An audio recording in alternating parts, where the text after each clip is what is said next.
Ada sebuah jaket lama yang menurut beberapa sumber masih tergantung di sudut bilik itu hampir 2 tahun selepas pemergian S. Atan tidak berhabuk sepenuhnya, seolah-olah masih ada seseorang yang sesekali masuk hanya untuk memandangnya tanpa berani menyentuh. Bilik itu dikatakan tidak banyak berubah. Kerusi kayu berhampiran tingkap masih berada pada posisi sama. Kalender dinding pula berhenti pada bulan terakhir beliau dilihat muncul di khalayak ramai. Ada yang pernah datang ke rumah, itu mengatakan suasananya terlalu sunyi, sehingga bunyi kipas siling berpusing perlahan pun kedengaran, seperti sesuatu yang mengganggu pikiran. Dan yang lebih aneh, bau minyak wangi lama yang pernah digunakan beliau, dikatakan masih terasa samar-samar pada waktu malam. Walaupun rumah itu jarang dibuka sepenuhnya sejak beliau pergi. Pada mulanya, ramai menganggap semua itu hanyalah kesedihan biasa, sebuah keluarga yang kehilangan seseorang yang terlalu besar maknanya dalam hidup mereka. Tetapi semakin masa berlalu, semakin banyak perkara kecil mula diperkatakan orang. Bukan kerana ada bukti jelas tentang sesuatu yang mengerikan, tetapi kerana terdapat beberapa perkara yang sehingga hari ini masih belum benar-benar dijelaskan secara terbuka. Banyak orang mula bertanya sesama sendiri, kenapa suasana selepas pemergian beliau terasa begitu berbeza daripada kebanyakan kisah kehilangan artis lain? Menurut beberapa sumber lama, ada individu yang mendakwa melihat perubahan pada wajah orang-orang terdekat beliau beberapa minggu sebelum berita itu tersebar luas. Ada yang mengatakan mereka nampak keresahan yang sukar diterangkan, seolah-olah ada sesuatu sedang cuba disembunyikan demi menjaga keadaan daripada menjadi lebih rumit. Namun semua itu kekal sebagai cerita yang tidak pernah disahkan sepenuhnya. Saya sendiri, kalau benar roh manusia masih mampu mengingati dunia selepas dirinya hilang, saya masih teringat bunyi kasut saya ketika melangkah perlahan di koridor rumah itu suatu petang yang mendung. Tidak ada tangisan. Tidak ada suara kuat, hanya dinding-dinding lama yang seperti menyimpan terlalu banyak perkara yang tidak pernah diucapkan. Kadang-kadang saya tertanya, adakah kematian saya benar-benar sebuah pengakhiran yang biasa, atau ada sesuatu yang berlaku jauh lebih awal sebelum semua orang mula sedar saya sedang menghilang perlahan-lahan. Banyak peminat ketika itu hanya melihat saya tersenyum di televisyen, mendengar lagu-lagu lama dimainkan semula, dan menganggap semuanya masih baik-baik sahaja. Tetapi menurut beberapa kenalan rapat, ada hari-hari tertentu di mana saya dikatakan duduk terlalu lama seorang diri tanpa bercakap apa-apa. Ada juga yang mendakwa saya pernah membatalkan beberapa pertemuan pada saat akhir tanpa alasan jelas. Perkara kecil seperti itu mungkin tidak membawa makna apa-apa. Namun selepas hampir 2 tahun berlalu, banyak orang mula menyusun kembali kenangan lama dan bertanya soalan yang dulu tidak pernah mereka fikirkan. Mengapa beberapa barang pribadi saya tidak pernah dipindahkan? Mengapa ada individu tertentu memilih untuk terus berdiam diri sampai sekarang? Dan mengapa, menurut sesetengah orang, rumah itu masih terasa seperti menunggu seseorang pulang? Walaupun semua orang tahu perkara itu tidak mungkin berlaku lagi. Di luar rumah, kehidupan terus bergerak seperti biasa. Kereta masih lalu di jalan kecil berhampiran pagar lama itu. Kanak-kanak masih bermain pada waktu petang. Radio kedai makan hujung jalan masih memainkan lagu-lagu klasik yang pernah membuat orang mengenali nama saya bertahun-tahun dahulu. Tetapi di dalam rumah itu ada sesuatu yang dikatakan seolah-olah berhenti bersama waktu, dan sehingga hari ini belum ada siapa yang benar-benar mampu menerangkan kenapa perasaan itu masih belum hilang. Beberapa bulan sebelum semuanya berakhir, ramai mula menyadari S. Atan sudah tidak lagi kelihatan seperti dulu. Bukan perubahan yang besar hingga mengejutkan orang ramai secara tiba-tiba, tetapi jenis perubahan kecil yang hanya disedari selepas seseorang itu benar-benar hilang. Menurut beberapa sumber, beliau mula jarang muncul di tempat-tempat yang sebelum ini sangat dekat dengan hidupnya. Ada jemputan yang tidak lagi dihadiri. Ada perbualan yang dipendekkan tanpa sebab jelas. Dan setiap kali namanya disebut dalam kalangan kenalan lama, akan ada jeda pendek sebelum seseorang berkata perlahan, "Dia dah lain sedikit sejak kebelakangan itu." Saya masih ingat bagaimana saya cuba tersenyum ketika bertemu orang. Tetapi menurut beberapa individu yang pernah berada dekat ketika itu, mata saya dikatakan tidak lagi menunjukkan cahaya yang sama. Sajid, ada sesuatu pada cara saya memandang sekeliling, seolah-olah pikiran saya sentiasa berada di tempat lain, walaupun tubuh masih ada di depan mereka. Kadang-kadang apabila ditanya sesuatu, saya hanya menjawab pendek. Terlalu pendek untuk seorang lelaki yang selama ini dikenali suka bercerita panjang tentang musik, kehidupan, dan kenangan lama. Pernah satu malam, menurut seorang kenalan rapat, lampu ruang tamu rumah saya menyala hingga hampir subuh. TV terbuka tanpa suara yang kuat, tetapi tidak ada siapa benar-benar menontonnya. Cawan teh di atas meja pula masih penuh, hampir tidak terusik, seolah-olah dibuat hanya untuk menemani kesunyian. Ada juga yang mendakwa mereka pernah melihat saya duduk terlalu lama di dalam kereta sebelum masuk ke rumah. Enjin dimatikan, lampu luar rumah sudah menyala.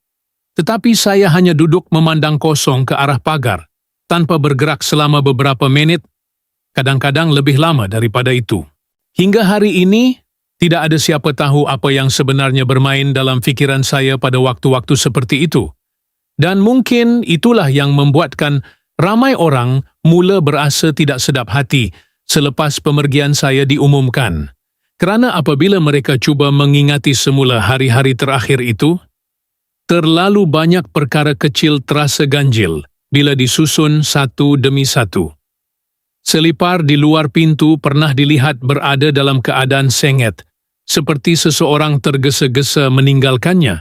Ada malam-malam tertentu di mana menurut beberapa ahli keluarga, saya dikatakan tidak tidur langsung. Bunyi kerusi ditarik perlahan dari dapur ke ruang tamu kedengaran hampir setiap lewat malam.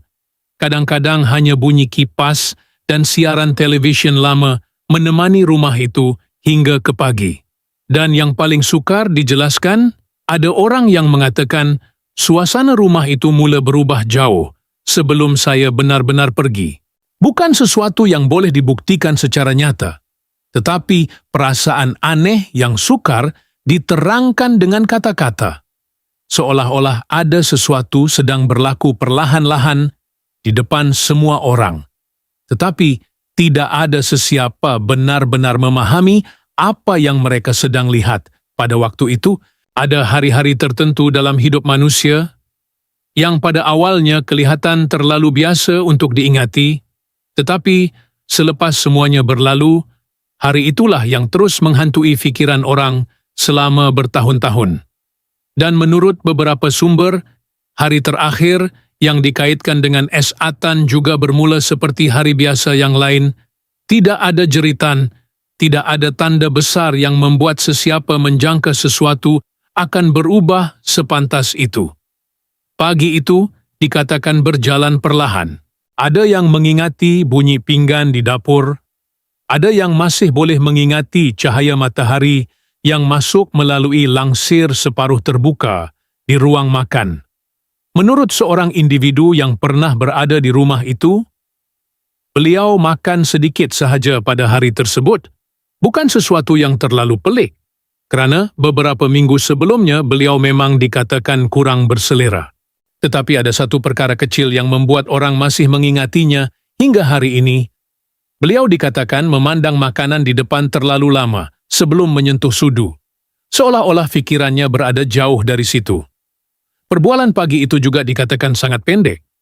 Tidak seperti kebiasaannya yang suka mengulas pelbagai perkara, walaupun kecil. Ada yang bertanya keadaan dirinya, dan beliau hanya menjawab perlahan bahawa beliau sedikit penat. Itu sahaja. tidak lebih daripada beberapa patah perkataan. Namun menurut beberapa sumber, nada suaranya ketika itu kedengaran sangat berbeza. Perlahan, kosong, dan seolah-olah cuba menyembunyikan sesuatu yang sukar dijelaskan. Ada seorang ahli keluarga yang kemudian mengingati satu perkara aneh. Beliau dikatakan beberapa kali bertanya jam pada hari itu, bukan sekali, tetapi berulang kali, walaupun jam dinding berada betul-betul di hadapannya. Hingga kini, tiada siapa tahu kenapa perkara sekecil itu terus melekat dalam ingatan mereka. Dan ada juga yang mendakwa, sebelum semuanya berubah, beliau sempat duduk sangat lama di tepi tingkap rumah sambil melihat keluar tanpa bercakap apa-apa. Jalan di luar rumah ketika itu seperti biasa. Kereta lalu sesekali. Bunyi motosikal dari jauh masih kedengaran, tetapi menurut orang yang melihatnya, cara beliau memandang keluar terasa seperti seseorang yang sedang memikirkan sesuatu yang terlalu berat untuk diluahkan. Kemudian, segala-galanya dikatakan berubah terlalu cepat. Tidak ada siapa benar-benar sempat memahami apa yang sedang berlaku. Suasana rumah yang tadinya sunyi mula dipenuhi bunyi langkah kaki tergesa-gesa. Ada suara memanggil nama beliau dari arah ruang tengah. Seseorang dikatakan berlari keluar menuju kereta dengan wajah panik. Langsir rumah ditarik kuat hingga cangkuknya hampir tercabut. Menurut beberapa sumber, ada individu yang mula menangis di lorong rumah sebelum sesiapa sempat memberi penjelasan sebenar tentang apa yang sedang terjadi. Dan di tengah semua kekecohan itu, televisyen di ruang tamu masih terus menyala seperti biasa, menayangkan rancangan lama kepada bilik yang tiba-tiba terasa asing.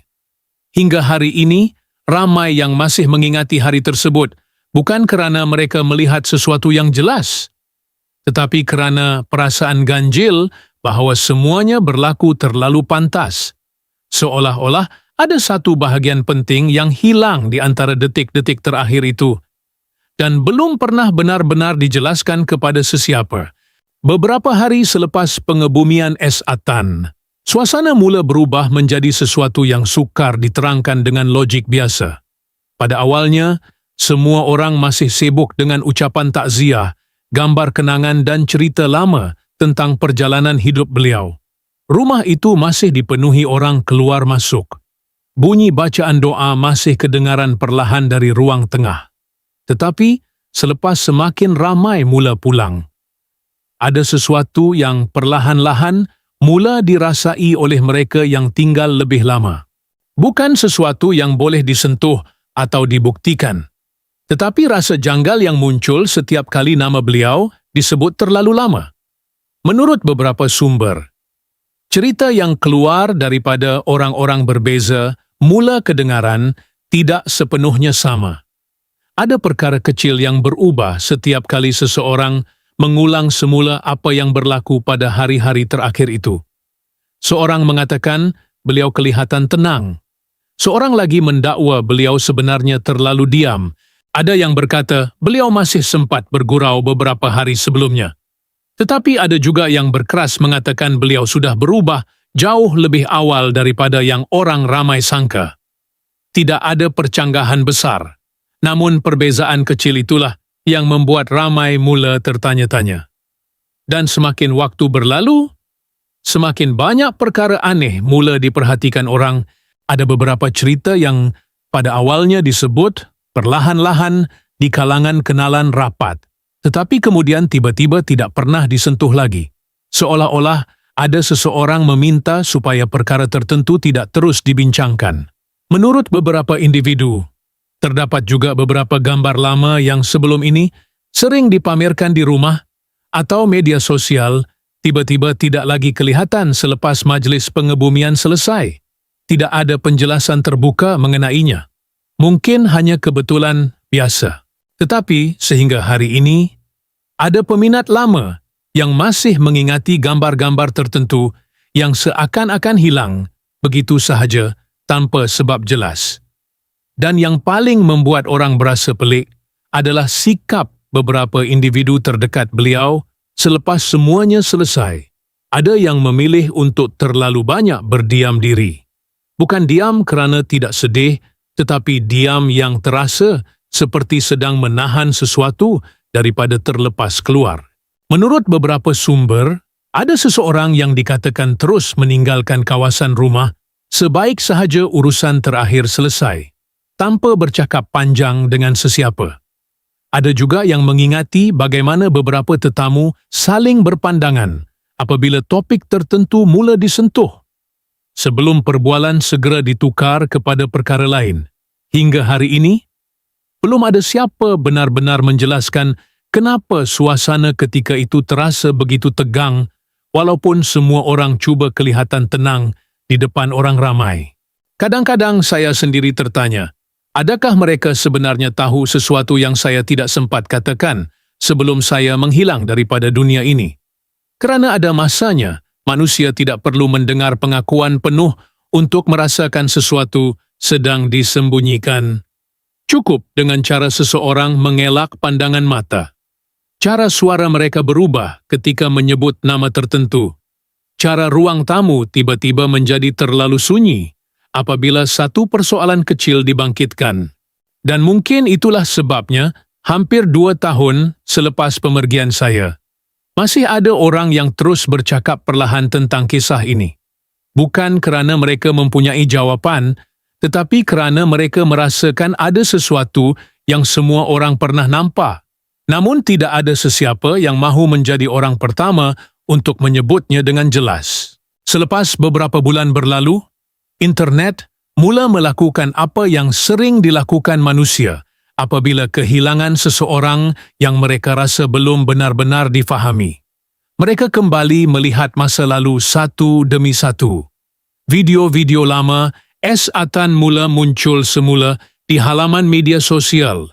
Rakaman temu bual bertahun-tahun dahulu ditonton kembali dengan cara yang sangat berbeza daripada sebelumnya.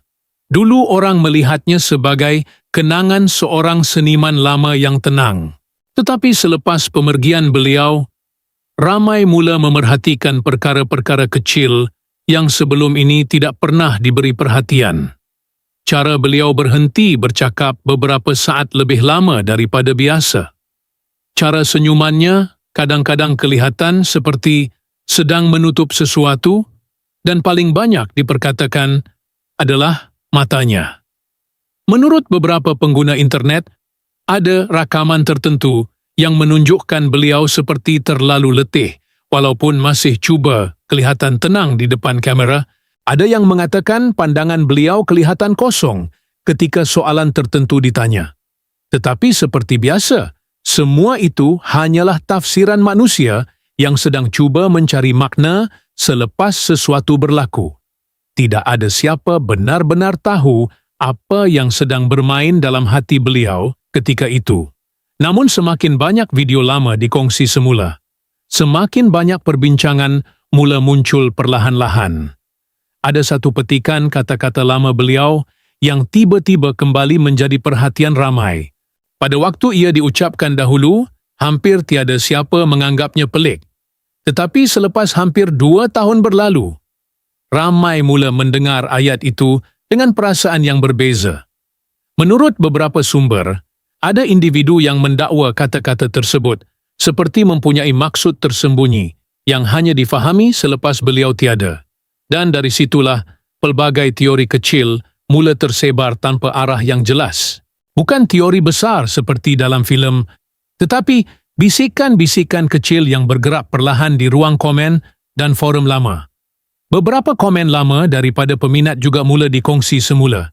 Ada komen yang pernah ditulis bertahun-tahun dahulu, berbunyi, "Dia nampak penat sejak kebelakangan ini."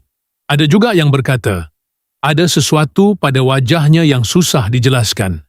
Pada waktu itu, tiada siapa benar-benar memikirkan apa-apa. Tetapi internet mempunyai cara tersendiri untuk menghidupkan semula perkara yang pernah dilupakan. Dan apabila satu komen lama bertemu dengan satu rakaman lama, manusia mula menyambungkan titik-titik yang mungkin sebenarnya tidak pernah berkaitan.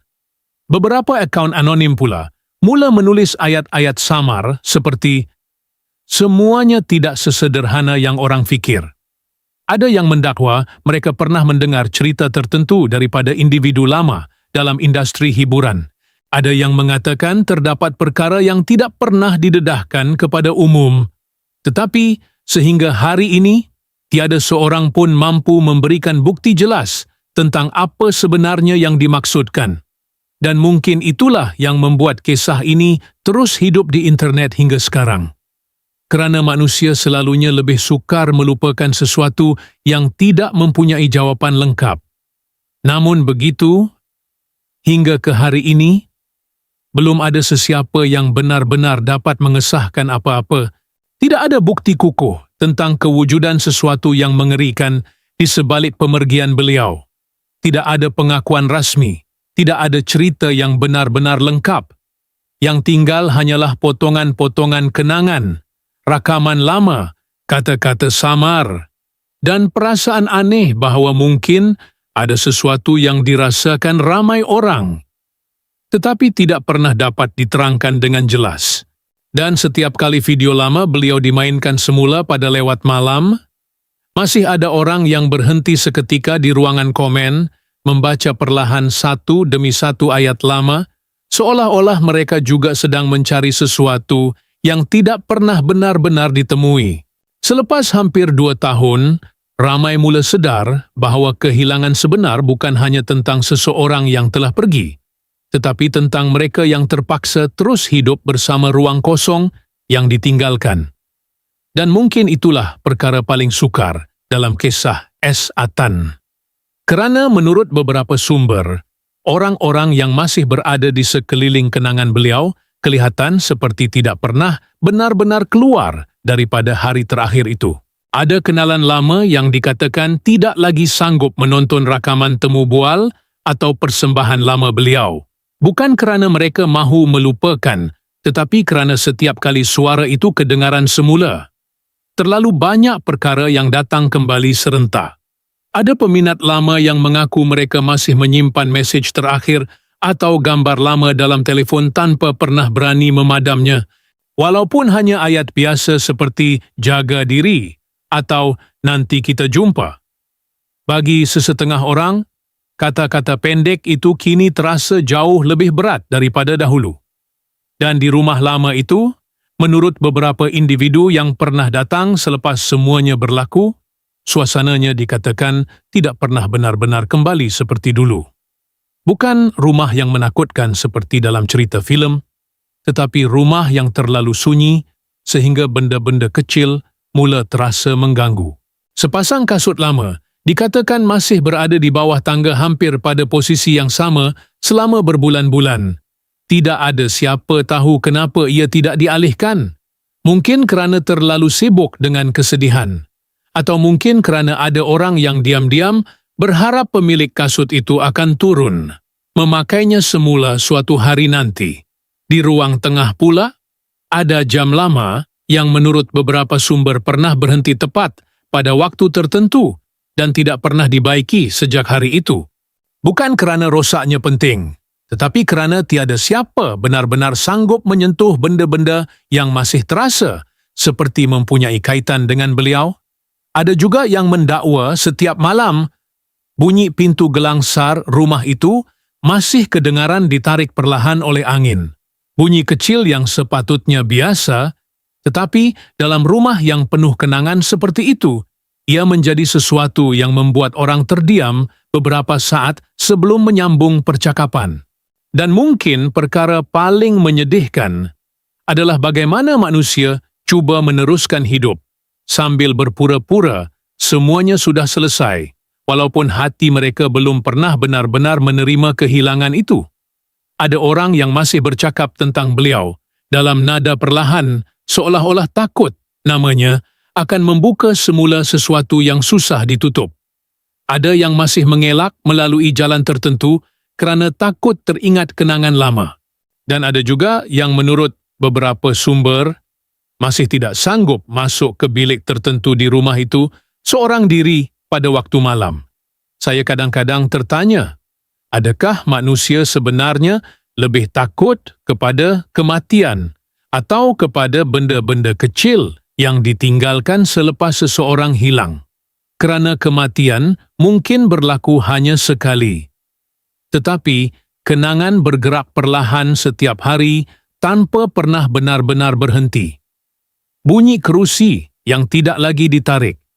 Cawan yang tidak lagi digunakan.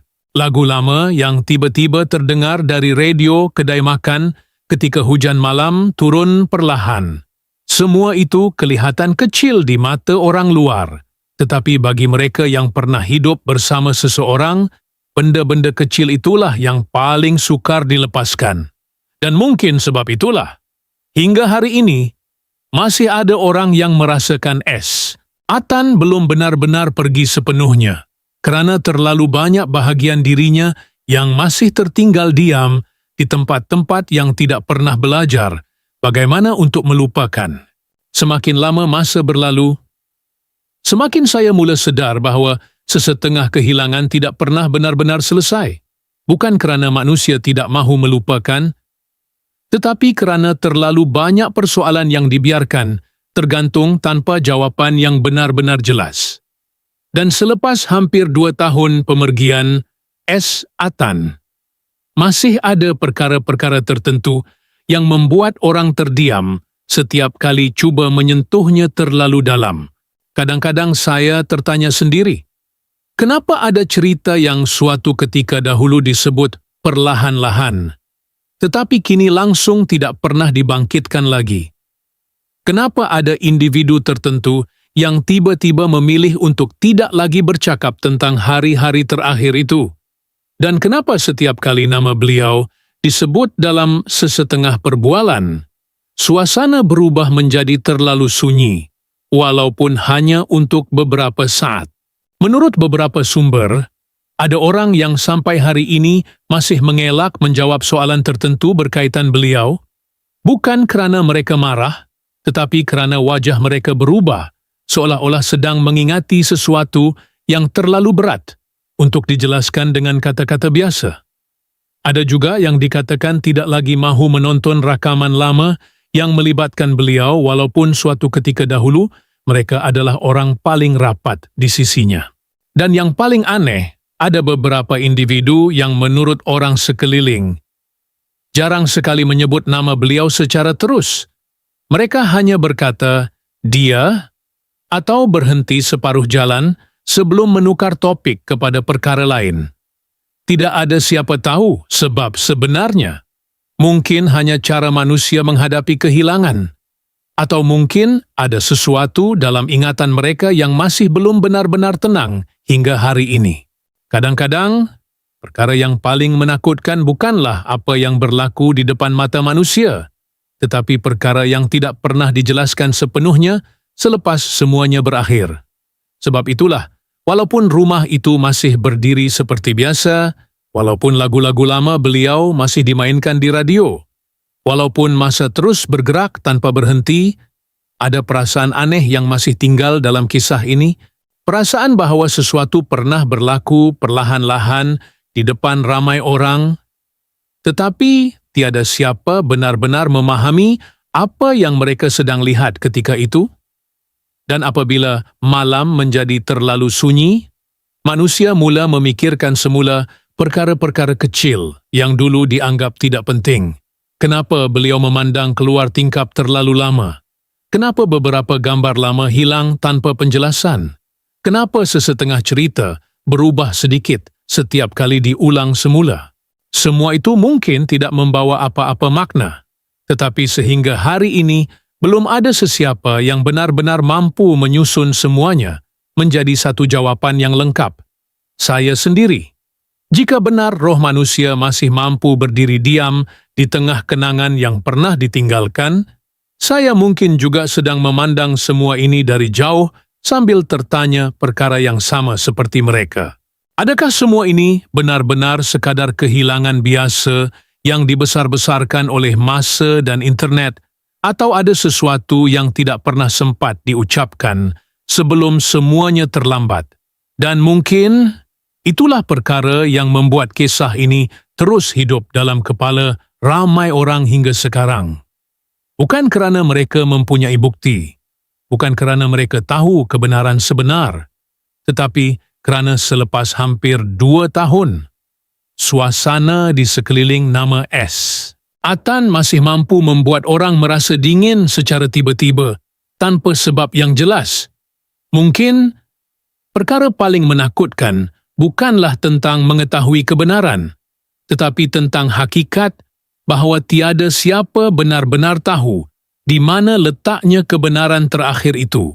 Menjelang tengah malam, di sebuah kedai kecil yang masih dibuka di pinggir Kuala Lumpur, seorang lelaki tua berdiri lama di depan rak majalah lama, sambil memegang cermin mata yang tidak dipakainya. Kipas siling di atas kepalanya berpusing perlahan dengan bunyi berulang yang hampir tenggelam di celah suara penyampai berita dari televisyen kecil berhampiran kaunter. Di luar, jalan masih basah selepas hujan renyai yang turun tidak lama tadi. Lampu merah dari motosikal yang lalu sesekali memantul di lopak air tepi jalan sebelum hilang di selekoh gelap hujung lorong. Seorang pekerja muda di belakang kaunter sedang menyusun kotak minuman tanpa memandang skrin TV yang sedang memainkan semula program hiburan lama dari bertahun-tahun dahulu. Tidak ramai yang benar-benar memberi perhatian sehingga seorang pelanggan di sudut belakang kedai berhenti mengunyah dan memandang skrin itu terlalu lama. Wajahnya tidak menunjukkan apa-apa reaksi besar. Dia hanya duduk diam sambil kedua-dua tangannya memegang cawan plastik yang aisnya sudah hampir cair sepenuhnya. Menurut beberapa orang yang berada di situ malam itu, lelaki tersebut seperti mengenali wajah yang muncul di televisyen itu. Tetapi tiada siapa bertanya apa-apa. Di meja berhampiran pintu, seorang pemandu e-hailing menatal telefon perlahan sambil sesekali melihat jam di dinding. Seorang wanita pertengahan usia pula membetulkan tudungnya sebelum keluar semula ke jalan tanpa membeli apa-apa. Kehidupan bergerak seperti biasa, terlalu biasa, seolah-olah dunia tidak pernah berhenti, walaupun ada kisah yang masih belum benar-benar hilang daripada ingatan ramai orang. Di skrin TV itu, nama S. Atan muncul seketika bersama rakaman lama. Beliau tersenyum di atas pentas. Gambar itu hanya berlalu beberapa saat sebelum program bertukar ke iklan lain. Tetapi lelaki di sudut kedai tadi masih tidak mengalihkan pandangannya. Di luar kaca kedai, angin malam menggerakkan banner lama yang sudah separuh tertanggal pada tiang lampu. Bunyi pintu peti ais dibuka dan ditutup bercampur dengan deruman enjin motosikal yang melintas tanpa henti. Dan di tengah semua bunyi kecil itu, tiada siapa benar-benar tahu kenapa sesetengah kisah terus terasa berat, walaupun masa sudah berjalan begitu jauh. Tidak ada jawapan pasti tentang apa yang sebenarnya berlaku hampir 2 tahun lalu. Tidak ada kepastian tentang cerita mana yang benar dan mana yang hanya lahir daripada ingatan manusia yang terlalu lama memikirkan perkara sama. Yang tinggal hanyalah rakaman lama. Rumah yang berubah sunyi, benda-benda kecil yang tidak pernah dipindahkan, dan perasaan aneh yang muncul setiap kali nama itu disebut perlahan pada lewat malam. Beberapa minit kemudian, lelaki tua di depan rak majalah akhirnya meletakkan semula surat kabar yang dipegangnya. Dia berjalan perlahan ke kaunter tanpa berkata apa-apa. Di luar, lampu hijau di persimpangan jalan bertukar semula seperti biasa. Sebuah bas malam berhenti beberapa saat sebelum bergerak meninggalkan hentian kosong. Dan bandar itu terus bergerak perlahan di bawah cahaya jalan yang masih basah, seolah-olah tiada apa yang pernah berlaku.